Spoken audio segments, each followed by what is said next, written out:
நாள் என் செய்யும் வினைதான் என் செய்யும் என்னை நாடி வந்த கோல் என் செய்யும் கொடுங்கூற்று என் செய்யும் குமரேசர் இரு தாளும் சிலம்பும் சதங்கையும் தண்டையும் சண்முகம் தோளும் கடம்பும் எனக்கு முன்னே வந்து தோன்றினேன். நேயர்களுக்கு சைதை ராஜாவின் அன்பு வணக்கங்கள். நாம் இப்பொழுது வார ராசி பலன்களை சொல்ல இருக்கிறோம். அதாவது நவம்பர் 2ஆம் தேதி முதல் 8ஆம் தேதி வரை பலன்களை சொல்ல இருக்கிறோம். அதாவது திங்கள் முதல் ஞாயிறு வரை. இப்பொழுது நேராக ராசிக்குள் செல்லலாம். மேஷ ராசி அப்படின்னும் பொழுது உங்களுக்கு ராசி அதிபதி 12 போய் மறைஞ்சிட்டாரு. அதனால் உங்களுடைய சொல்லும் செயலும் நீங்கள் வேலை பார்க்குற இடத்துல எடுபடாது. உடல் ரீதியாக கொஞ்சம், அதாவது ஃபிசிக்கலி மருத்துவ செலவு வைக்கக்கூடிய ஒரு நிலை. ஆரோக்கியத்தை பார்த்து கொள்ளுங்கள். ராசியை குரு பார்த்தால் மிகவும் சிறப்பான ஒரு நிலை. கௌரவம் புகழ் அந்தஸ்து நல்லா தான் இருக்கும், எந்த குறையும் இல்லைங்க. 2ஆம் வீட்டில் 4ஆம் இடத்து அதிபதி 2ஆம் வீட்டில் இருக்கிறார், ராகுவும் இணைஞ்சிருக்கிறார். அதனால் நீங்கள் பேசுவதில் கொஞ்சம் அக்கறை தேவை அப்படின்னு சொல்கிறோம். இல்லைன்னா கணவன் மனைவியிடையே கருத்து வேறுபாடு வரும். அதோடு மட்டும் இல்லாமல் நீங்கள் வேலை பார்க்கும் அலுவலகம், நட்பு வட்டாரம், சொந்த பந்தம் எல்லா இடத்துலையும் நீங்கள் பார்த்து தாங்க பேசணும். இல்லைன்னா பிரச்சனையில் போய் முடியும். 3ஆம் இடம் அப்படின்னும் போது குரு பார்த்துடுறார். குரு பொறுத்தவரையிலையும் குரு பார்க்க கோடி நன்மை. தைரிய வீரிய ஸ்தானம் வலுப்பெறுகிறது. மூத்த இளைய சகோதரர்கள் அவரது ஆதரவு கண்டிப்பாக உண்டு. எடுத்த முயற்சிகள் வெற்றி உண்டாகும். தூர தேசத்திலிருந்து ஒரு நல்ல தகவல் கண்டிப்பாக வரக்கூடிய நிலை. பிபிஓ, சாஃப்ட்வேர், ஹார்ட்வேர், தபால் தந்தி இலாக்கா, கொரியர் சர்வீஸ், விளையாட்டு வீரர்கள், வீராங்கனைகள் மற்றும் நடனம் புரியும் அதாவது நடனம் புரியும் ஆண்கள், பெண்கள் மற்றும் இந்த ஃபைட், சண்டை காட்சிகள் புரியும் பணியாளர்கள், இவங்களுக்கெல்லாம் பார்த்திங்கன்னா ரொம்ப அற்புதமான ஒரு காலகட்டம். தன்னுடைய திறமையை வெளிப்படுத்தி சம்பாத்தியம் செய்யக்கூடிய ஒரு காலகட்டம்.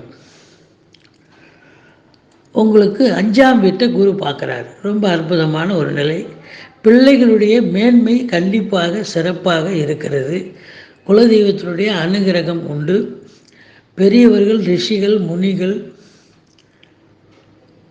குருமார்களுடைய ஆசீர்வாதம் கண்டிப்பாக கிடைக்கும். உங்களுக்கு சோசியல் ஸ்டேட்டஸ் அப்படின்னு சொல்லக்கூடிய ஒரு நிலை, பெருமை புகழ் எல்லாம் கிடைக்கும். அதோடு மட்டும் இல்லாமல் உங்களுக்கு 6ஆம் இடத்தில் புதன் 2 நாள் தான் உச்சம் பெற்று இருப்பார். மீதி 4 நாள் துலாத்துக்கு போயிடுறார். அப்போ துலாத்துக்கு புதன் போனால் 5 நாள் பொறுத்த வரலையும் சுக்கிரன் நல்ல வலிமை. புதனோடு சேர்ந்த சுக்கிரன்றதால நீச்ச பங்கம் அடைகிறார். அதுக்கப்புறம் பரிவர்த்தனை யோகத்துக்கு வரார். புதன் பொறுத்த வரலையும் வலிமை, சுக்கிரன் பொறுத்த வரலையும் வலிமை தான். சுக்கிரன் நீச்ச பங்கம் அடைகிறார், புதன் உச்சம் அடைகிறார், அப்புறம் பரிவர்த்தனை யோகத்துக்கு போயிடுறார். பரிவர்த்தனை யோகத்திலே இருக்கிறதா நிலை மிகவும் சிறப்பாக இருக்குது. இருந்த போதிலும் சனி பார்வை இருக்கிறதால உங்களுக்கு ஃபிசிக்கலாக உங்களுக்கு கொஞ்சம் பிரச்சனை இருக்கும். உடல் ரீதியாக கொஞ்சம் பார்த்துங்க. உடல் ஆரோக்கிய குறைவு ஏற்படுகிறது. தாய் மாமன் உறவில் பிரச்சனை ஏற்படும். சில சொந்த பந்தங்கள் தாண்டி வெளியே உள்ள சமூகத்தில் உள்ள சில பெண்களாக இருந்தாலும் கூட உங்களுக்கு பெண்களால் சில பிரச்சனைகள் ஏற்படுறதுக்கு வாய்ப்புகள் இருக்கிறது. 7ஆம் இடத்துல சுக்கிரன் இருக்கார். கணவன் மனைவியிடையே பரஸ்பர ஒற்றுமை, சந்தோஷம், குதூகலம் நிச்சயமாக இருக்கும். 5ஆம் இடத்து அதிபதி அங்கே ஒன்றா இணைஞ்சிருக்கிறார். நீச்ச பங்கம் அடைஞ்சிருக்கிறார். சூரியன் நல்ல நிலை. 9இல் குரு இருக்கிறார். இது அற்புதமான ஒரு நிலை. பாக்கிய நிறைவு ஏற்படுகிறது. தந்தை வழி சொந்தங்களால் ஆதாயம் பெறுவீர்கள்.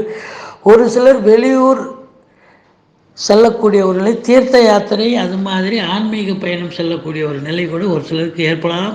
வேலை விஷயமாக வெளியூர் வெளிநாடு செல்லக்கூடிய நிலை இருக்கும். படிக்கும் மாணவ மாணவர்களும்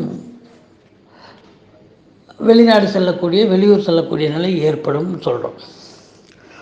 10ஆம் இடத்து அதிபதி உங்களுக்கு 9ல் பாக்கியஸ்தானத்தில் இருக்கிறதால வேலையில் உள்ளவர்களுக்கு சுமூகமான ஒரு சூழல், எந்த ஒரு பிரச்சனையும் இருக்காது. இந்த ஒரு வாரம் அற்புதமாக போகும் இந்த மேஷ ராசி அன்பர்களுக்கு அப்படின்னு சொன்னால் அது மிகையாகாது. சொந்த தொழில் புரியும் அன்பர்களுக்கும் எந்த ஒரு டென்ஷனும் ஒரு பரபரப்பும் இல்லாமல் நிம்மதியாக இந்த ஒரு வாரத்தை கழிக்கக்கூடிய ஒரு நிலை இருக்கிறதுன்னு சொல்கிறோம். 11ஆம் இடத்தை உங்களுக்கு சனி பகவான் பார்க்குறார், 3ஆம் பார்வை. அதனால் மூத்த சகோதரத்தால் உங்களுக்கு பகைமை நிலை, எடுத்த காரியங்களில் சுணக்கம் ஏற்படும் என்று சொல்லுகிறோம். அதோடு மட்டுமில்லாமல் உங்களுக்கு 12ஆம் இடம் என்று சொல்லக்கூடிய இடத்தில் செவ்வாய் பகவான் இருக்கிறார். 12இல் செவ்வாய் ராசி அதிபதி உங்களுக்கு இருக்கிறார். இருந்த போதிலும் 12ஆம் வீட்டு அதிபதி தனுசுவில் ஆட்சி நிலையில் இருக்கிறார். அதனால் எந்த குறையும் இல்லைங்க, திருப்திகரமாக இருக்குது. இந்த வாரம் உங்களுக்கு எந்த ஒரு குறையும் இல்லாமல் உடல் ரீதியாக பார்த்துக்குங்க. கணவன் மனைவி கொஞ்சம் சண்டை சச்சரவு வரும், ஆனால் பண வரவு திருப்திகரமாக இருக்கும், எந்த குறையும் இருக்காது. மொத்தத்தில் இந்த வாரம் ஒரு அற்புதமான ஒரு வாரம். நீங்கள் வணங்க வேண்டிய தெய்வம் அப்படின்னு பார்த்தீங்கன்னு சொன்னால் முருகப்பெருமானை வணங்குங்கள், பெருமாளை சேவியுங்கள், வாராகி அம்மனை வணங்குங்கள். வாழ்க்கையில் எல்லா வளமும் நலமும் கிடைக்கும் என்று சொல்லி நாம் பூஜிக்கும் ராகவேந்திரரை வணங்குகிறேன். வாழ்க வளமுடன். ஸ்ரீ குபேரன் டிவியை பார்த்தமைக்கு நன்றிகள். மேலும் இது போன்ற தகவல்களை தெரிந்து கொள்ள ஸ்ரீ குபேரன் டிவியை சப்ஸ்கிரைப் செய்யுங்கள். மறக்காமல் பெல் ஐக்கானை கிளிக் செய்யுங்கள்.